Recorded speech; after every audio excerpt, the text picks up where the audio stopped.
नमस्कार, गुलिस्तान न्यूज देख रहे हैं आप। मैं हूं आपके साथ हर्ष भारद्वाज। दोपहर के 12 बजे हैं और फटाफट से आपको कोरोना की जानकारी तो देंगे, लेकिन चर्चा करेंगे कोरोना पर ही। डॉक्टर हमारे साथ जुड़ेंगे, ग्राउंड रिपोर्ट आपको दिखाएंगे, क्योंकि कोरोना को हराना है और ये करके दिखाना है। और आपको ये करके दिखाना होगा। घर में रहिए, सतर्क रहिए, सावधानी बरतिए। फिलहाल कोरोना के आंकड़े फटाफट से आपको बताएंगे, क्योंकि आंकड़ा एक बार फिर बढ़ा है और 3,48,000 के करीब मामले सामने आ गए हैं। लेकिन मौतों का आंकड़ा कम नहीं हो रहा और मौतों का आंकड़ा 4,000 के करीब सामने आ गया है। और 4,000 के ऊपर जब आंकड़ा मौतों का हो गया है तो दुनिया भर में सबसे ज्यादा आंकड़ा भारत के अंदर है। और इसी को लेकर सबसे ज्यादा चिंता है कि आखिर हर एक राज्य में जो आंकड़ा है मौतों का वो कम क्यों नहीं हो रहा। हाँ, राहत भरी खबर है महाराष्ट्र से। हाँ, राहत भरी खबर है राजधानी दिल्ली से, क्योंकि राजधानी दिल्ली का जिक्र करते हैं तो 12,000 आज तकरीबन मामले सामने आए हैं। यानी ये कहा जा सकता है कि दिल्ली में स्थिति सुधर रही है। और दिल्ली के स्वास्थ्य मंत्री की तरफ से भी ये जानकारी दी गई थी कि कोरोना का पीक अब धीरे धीरे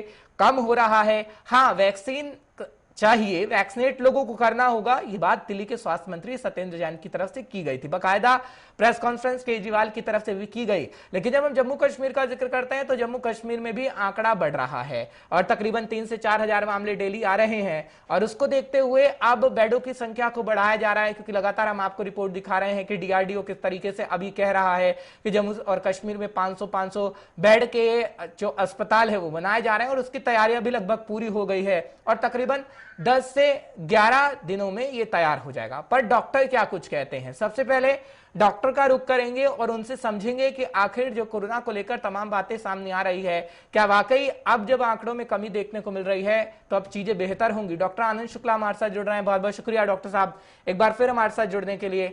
हम लगातार कोरोना पर चर्चा कर रहे हैं, लेकिन जिस तरीके से दिल्ली के स्वास्थ्य मंत्री ये कह रहे हैं कि अब कोरोना पीक पर नहीं है राजधानी दिल्ली में, क्योंकि 12,000 मामले तकरीबन सामने आए हैं जब 24 घंटे का जिक्र करते हैं।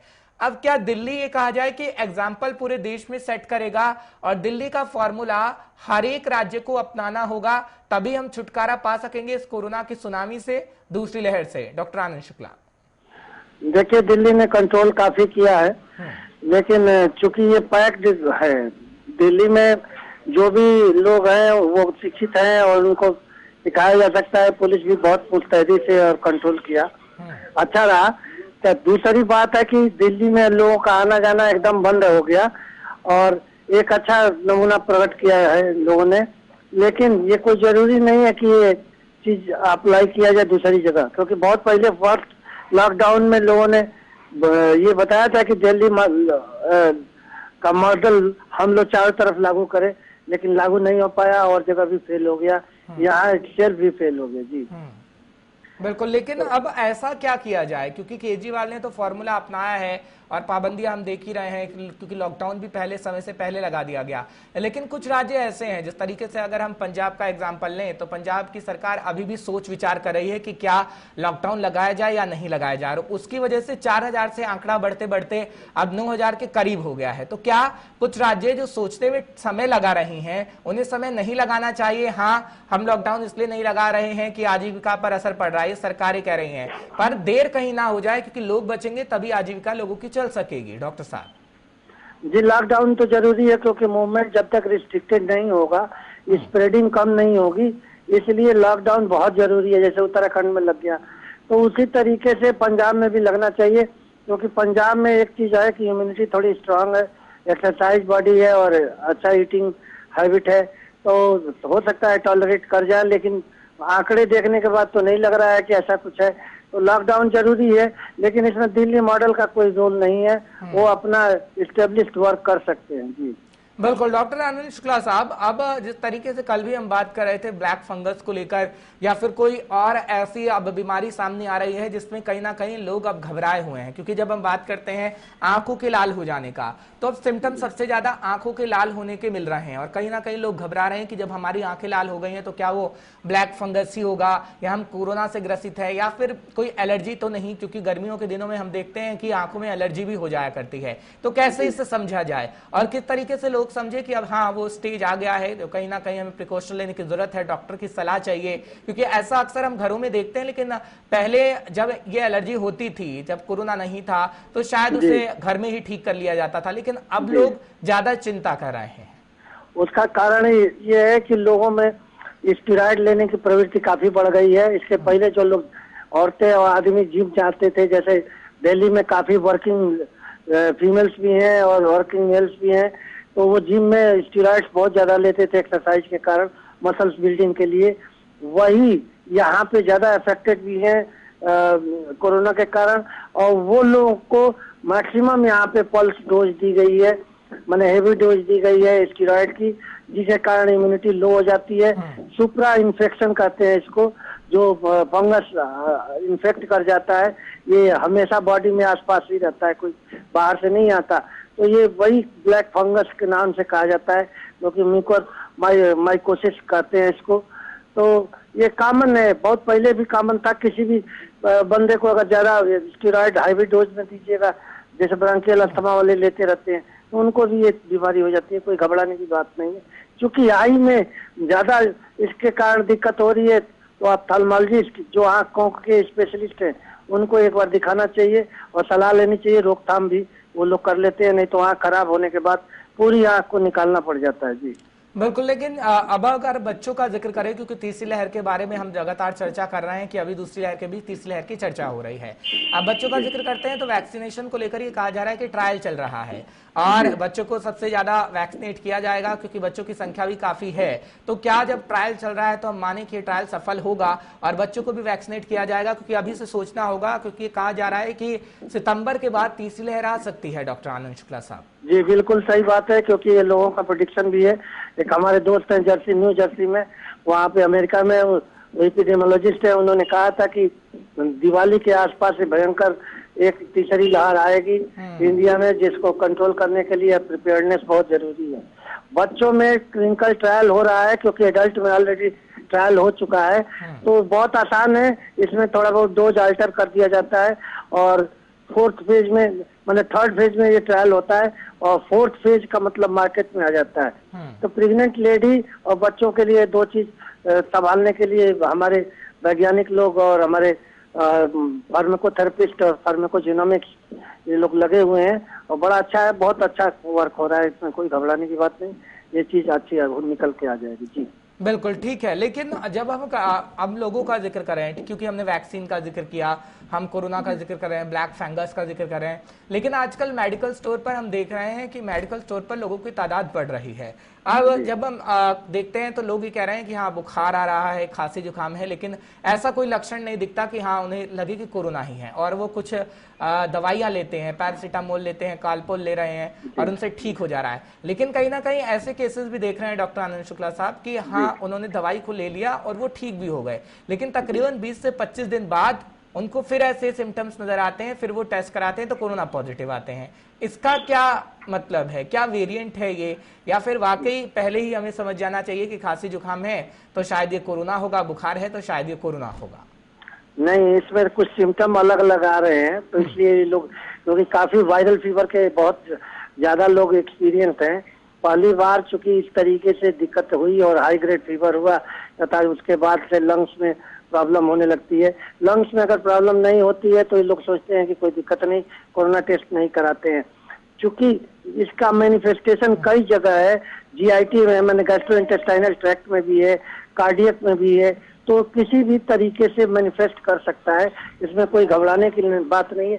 लेकिन लोगों को ये मालूम हो चुका है कि अगर कुछ पॉजिटिव आ भी जाए तो कोई दवाई नहीं है, तो इस कारण जो है वही पैरासीटामोल लोग लेते हैं। हमारे फिजिशियन लोग अब स्टेरॉइड देने के लिए कहने लगे हैं, तथा एंटी कोआगुलेंट, माने ब्लड कोआगुलेट न करे तो एंटी कोआगुलेंट साथ में लें।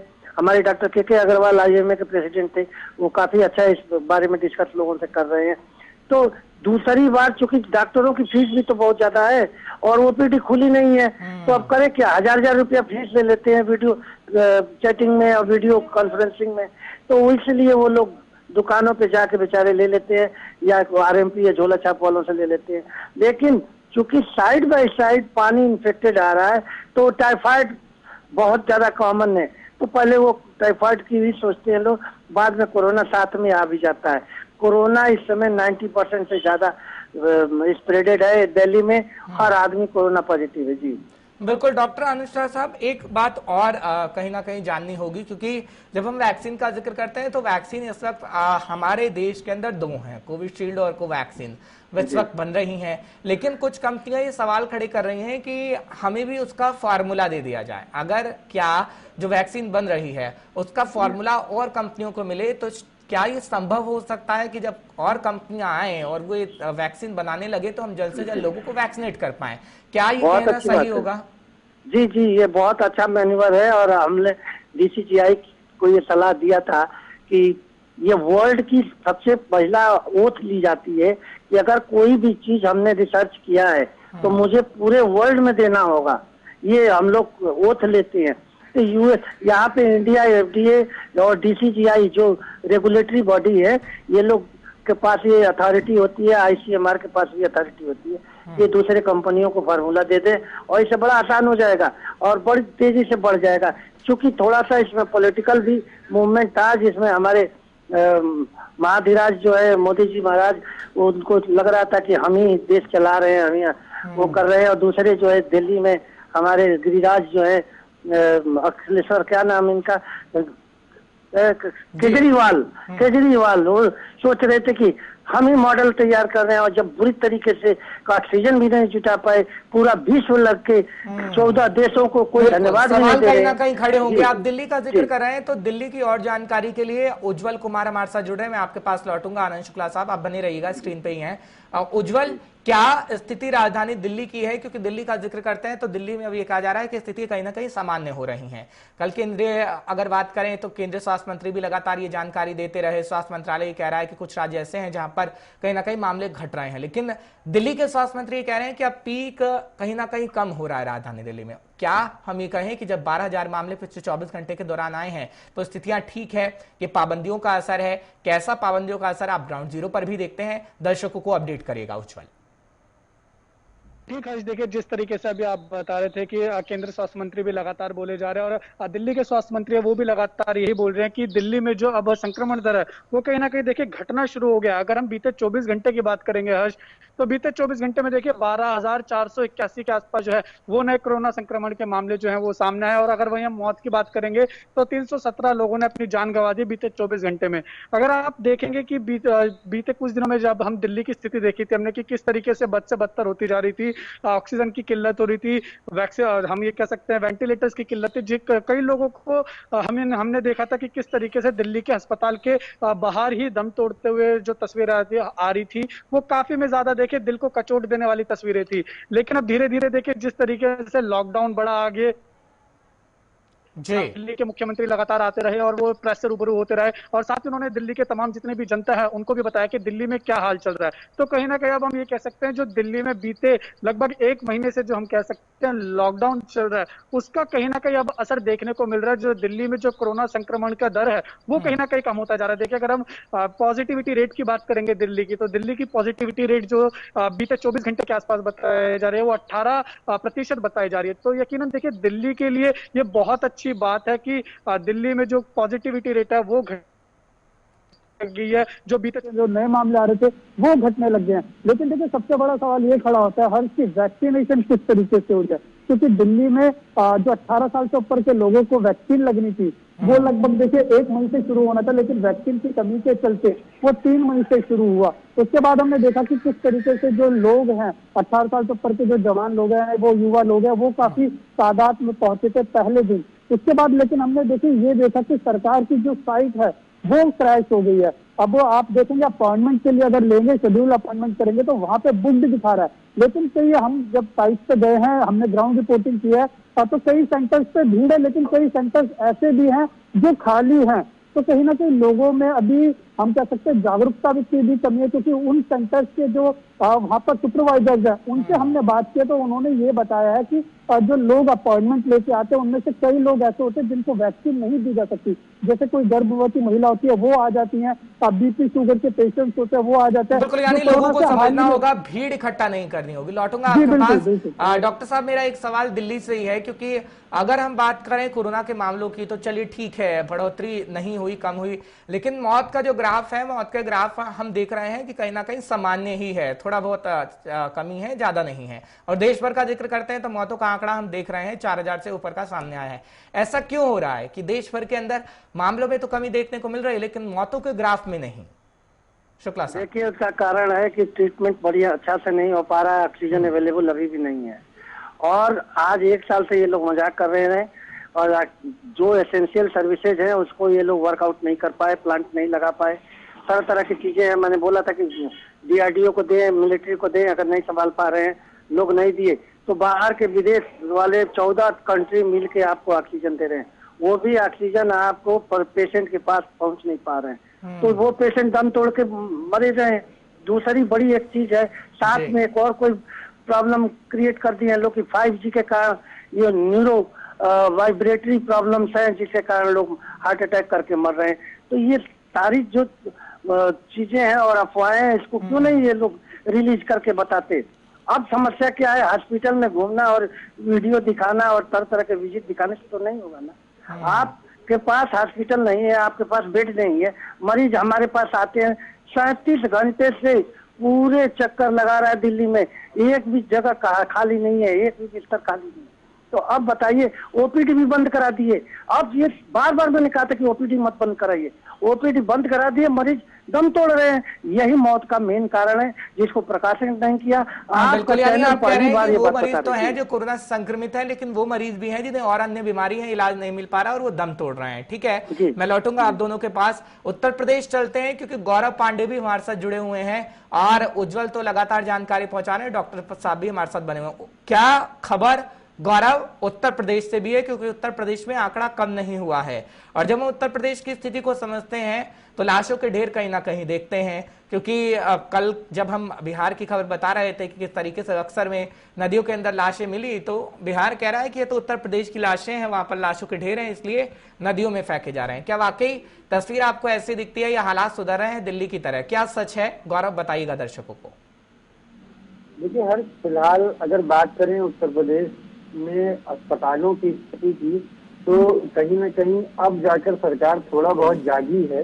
जिसके बाद क्योंकि डीआरडीओ अस्पताल बना है, डीआरडीओ अस्पताल बनने के बाद HAL जो प्राइवेट सेक्टर का एक बड़ा नाम है, उसके सौजन्य से कई बेडों के अस्पताल को तैयार किया गया है, ICU को तैयार किया गया है। उसके बाद जो इन अस्पतालों में मरीज एडमिट है, लगभग उनको बचाया जा पाना संभव हो रहा है। लेकिन अगर बात करें वही पुराने रवैये की, पुराने हीरा हवाली की, तो KGMC हो गया, PGI हो गया, तमाम ऐसे मरीज हैं जो यहाँ पर एडमिट हुए मगर उन्हें ऑक्सीजन की कमी की वजह से कभी ऑक्सीजन नहीं मिल सका, तो कभी किसी न किसी इंजेक्शन की वजह से उनकी मौत हो गई। जिसके बाद हमने ये नजारा भी देखा कि श्रद्धा संस्कार करने के लिए लाइनें लगी।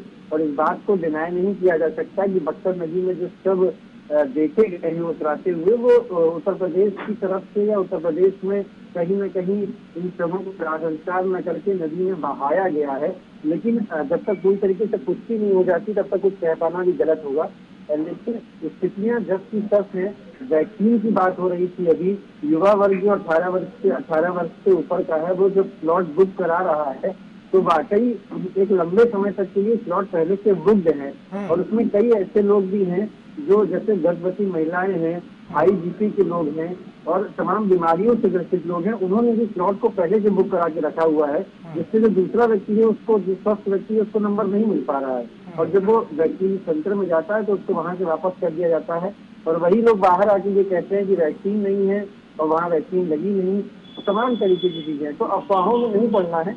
लेकिन फिलहाल उत्तर प्रदेश की तरफ से जो व्यवस्थाएं की जा रही हैं वो नाकाफी सी जरूर है, लेकिन फिर भी लोगों की जान बचाने के लिए सक्षम होती नजर आ रही है। जी ठीक है गौरव, मैं आपके पास आऊंगा। फिलहाल डॉक्टर साहब भी हमारे साथ जुड़े हुए हैं। डॉक्टर साहब, उत्तर प्रदेश के हालात गौरव बता रहे हैं, कह रहे हैं कि अब कहीं ना कहीं DRDO हेल्प कर रहा है, लेकिन हमने पिछले साल भी देखा कि किस तरीके की स्थितियां थी और DRDO ने पिछले साल भी मदद की थी। लेकिन क्या दूसरी लहर डीआरडीओ जो अस्पताल तैयार कर रहा है, दिल्ली में हो, जम्मू कश्मीर में हो, उत्तर प्रदेश के अंदर हो, अब डीआरडीओ की तरफ से 200 बेड 500 बेड के अस्पताल तैयार किए जा रहे हैं। क्या वाकई ये अब तस्वीर हम बदलेंगे, देखेंगे कि तस्वीर बदल रही है और सरकारें तस्वीर बदलने का काम करेंगी, या ये पहले से हो जाना चाहिए था? क्योंकि हमें पता था ना कि अस्पतालों में स्थितियां बेहतर नहीं है, तो डीआरडीओ की हेल्प पहले से लेनी चाहिए थी। जी जी बिल्कुल सही कह रहे हैं। ये केवल हॉट न्यूज दिखाने के लिए है। बहुत पहले जब ये लोग बंगाल का इलेक्शन करा रहे थे, पंचायतों का इलेक्शन करा रहे थे, तभी हम लोगों ने बोला था कि इलेक्शन को पोस्टपोन करिए और जनता को देखिए। तो ये लोग करें कि हम लोग वहाँ इलेक्शन करा रहे हैं कि नहीं। अब प्रधानमंत्री पंचायतों का इलेक्शन कराएंगे, थोड़े दिन में ग्राम प्रधानी का कराएंगे, उसके बाद जो है नगर निगम का कराएंगे, तो हो गया ना। ये राजनीति का इतना स्तर गिर गया है। वही हाल ममता बनर्जी का। ममता बनर्जी बंगाल को देख रही थी, उन्होंने बोला भी नहीं, अपने हार भी गई। तो इस तरीके की राजनीतिक पहल, चूंकि इसके अंडर में हम लोगों को काम करना पड़ता है मेडिकल में। पहले मेडिकल में नहीं था। पहले मेडिकल में इन लोगों का कैरेक्टर रोल लिखना होता था और मेडिकल सर्टिफिकेट देना होता था कि मानसिक रूप से ये सही है कि नहीं। अब हम लोगों को इनके अंडर में रहना पड़ता है और वो पॉलिटिकल स्पेशली के नाम से कहलाता है। प्रोफेशनल में सबसे पहले पॉलिटिशियन आते हैं जो हैंडल करते हैं पैंडेमिक को।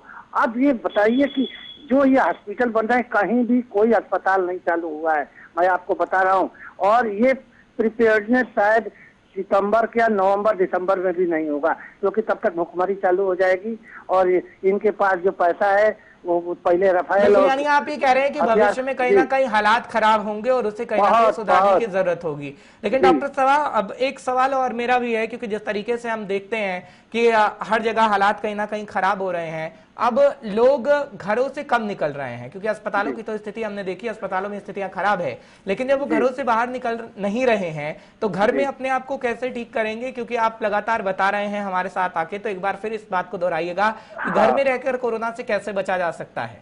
देखिए, आप बात बहुत अच्छा बताया कि तो घर में जाकर सिमट जा रहे हैं लोग। खाने को भी दिक्कत है, मिडिल वर्ग का तो बहुत बुरी तरीके से मैक्सिमम लोग आत्महत्याएं स्टार्ट कर दिए हैं। दूसरी समस्या सबसे बड़ी बात है कि किसी से लोन भी नहीं मिल सकता। हाँ, मेरा सवाल इसी से रिलेट था डॉक्टर शुक्ला साहब, क्योंकि जो गरीब तबका है, आप बाजार में जाएंगे तो विटामिन सी से जुड़ी हुई चीजें मिल रही हैं, लेकिन वो महंगी है। अब मिडिल क्लास है या गरीब वर्ग है, वो इतना अगर नहीं ले पाएगा तो आखिर वो कोरोना से कैसे बचेगा? क्या उसे खाना पीना है, क्या वो करेगा?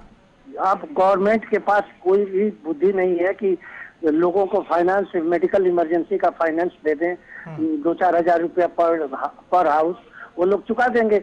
लेकिन विदेशों में है ये सब कि उन लोग इमरजेंसी वेडिंग का दे देते हैं, इमरजेंसी पैंडेमिक में भी पैसे उन लोग लोन फाइनेंसिंग का देते हैं। ये बहुत आसान तरीका है, लेकिन यहाँ पे नहीं है। नहीं होने का कारण ये कि they are not qualified. Our politicians are rubbish, they are not qualified. बिल्कुल, कहीं ना कहीं गलतियां हुई हैं। ठीक है उज्जवल, जिस तरीके से कहा जा रहा है और हम देख रहे हैं, फटाफट से जवाब दीजिएगा, क्या दिल्ली के अंदर भी ऐसी सिचुएशन है? क्योंकि केजरीवाल ने ऐलान तो कर दिया लॉकडाउन का और ऑटो और टैक्सी वालों को पैसे का ऐलान भी किया गया, लेकिन उन प्रवासी मजदूरों के लिए कोई ऐलान नहीं किया गया है कि आखिर वो खाएंगे कहां से, पिएंगे क्या करेंगे? क्योंकि अगर कोरोना उनको होता है तो अस्पताल में इलाज नहीं है, फिर तो लाशों को ढेर तो नजर आने तय हैं। उज्जवल, देखिए, जिस तरीके से आप अभी बता रहे हैं और प्रवासी मजदूरों का आपने पूछा, तो देखिए अगर हम दिल्ली के लोगों की बात करेंगे, पहले तो मैं उसका जवाब देता हूँ। दिल्ली के लगभग देखिए जो 72 लाख राशन धारक है, जो राशन कार्ड है जिनके पास, उनको जो है 2 महीने के लिए, और जिनके पास राशन कार्ड नहीं है उज्जवल, वो क्या करें? वही मैं वही बता रहा था कि 72 लाख लोगों के लिए तो देखिए केजरीवाल सरकार ने ऐलान कर दिया कि 2 महीने तक राशन मिलेगा। टैक्सी और ऑटो ड्राइवर को भी 5,000 दे रहे हैं, लेकिन जो प्रवासी मजदूर हैं उनके लिए उन्होंने कुछ भी नहीं किया। और जब हम देखेंगे कि पहले दिन उन्होंने लॉकडाउन के लिए जब दिल्ली वासियों से बात करी थी आके, तो उन्होंने प्रवासी मजदूरों से खास तौर पर हाथ जोड़ के प्रार्थना की थी कि आप दिल्ली छोड़ के मत जाइए, ये 1 हफ्ते के लिए लॉकडाउन है, 6 दिन से ज्यादा नहीं लगेगा। और हमारी पूरी गौरव, क्या ये दिखाने की कोशिश की जा रही है या सभी राज्यों ने जो लॉकडाउन लगाया उसमें थोड़ी थोड़ी देर इसलिए की कि प्रवासी मजदूर सब अपने अपने राज्य पर चले जाएं, क्योंकि पिछले साल की हमने स्थिति देखी है। लेकिन अब दिखावा किया जा रहा है कि प्रवासी मजदूरों से हाथ जोड़कर अपील करिए कि वो राज्य में रहें, लेकिन उनके लिए खाने को कुछ नहीं है, अस्पताल में जा वो सकते नहीं, तो ऐसे तो उनकी स्थिति बद से बदतर हो जाएगी। क्या उत्तर प्रदेश के अंदर भी आप यही देखते हैं गौरव? देखिए, बिल्कुल साफ तौर पे उत्तर प्रदेश में भी हालात यही हैं। जो प्रवासी मजदूर हैं उनकी जिम्मेदारी, क्या प्रवासी मजदूर तो दूर की बात हर्ष, जो उत्तर प्रदेश में रह रहे हैं उनकी जिम्मेदारी भी सरकार अगर सही से उठा लेती तो जो खत्म हो गए कोविड की वजह से, या जो लोग अस्पताल में जूझ रहे हैं, ऑक्सीजन के लिए लंबी लंबी कतारों में लगे थे, उनकी भी शायद स्थिति थोड़ी सुधर गई होती। मैं खुद कोविड का पेशेंट रहा हूं, इसलिए मैं जान रहा हूं। होम आइसोलेशन में रहने के बाद मैंने कई बार प्रयास किया कि मुझे सरकार की तरफ से ऑक्सीजन सिलेंडर मिल जाए, लेकिन नहीं मिला। 30,000 रुपए का अलग से सिलेंडर लेना पड़ा, और जिसकी कीमत सिर्फ 800 से 1200 रिफिलिंग की होती है, उसकी 2500 3,000 रुपए की रिफिलिंग कराई गई है। तो हालात ऐसे हैं कि जो रहते हैं उनकी ही जब सुध नहीं ली सरकार ने, और कहने को दावे किए जाते हैं कि कमांड सेंटर से फोन जाता है और सीएमओ फोन करते हैं और जानकारी लेते हैं, पूरी जानकारी देते हैं कि क्या क्या दवाएं लीजिए, कुछ नहीं, कहीं कोई भी काम सरकार की तरफ से नहीं किया बिल्कुल, गया, यानी जमीनी सतह पर कुछ नहीं है गौरव। और आप तो अपना एग्जाम्पल खुद ही दे रहे हैं, कहीं ना कहीं प्रशासन को सुध लेनी होगी। आप तीनों का बहुत बहुत शुक्रिया, उज्जवल आपका भी, गौरव आपका भी, और डॉक्टर साहब आपका भी, हमारे साथ जुड़ने के लिए और बताने के लिए कि आखिर स्थितियां कैसी हैं। और हर एक राज्य का हाल यही है, जब हमारे ग्राउंड रिपोर्ट पर संवाददाता निकलते हैं तो स्थितियां यही आती हैं। फिलहाल हालातों को सुधारा कैसे जाए ये तो सरकारों को तय करना है, लेकिन हालातों को सुधारने का जिम्मा कहीं ना कहीं आप पे भी है।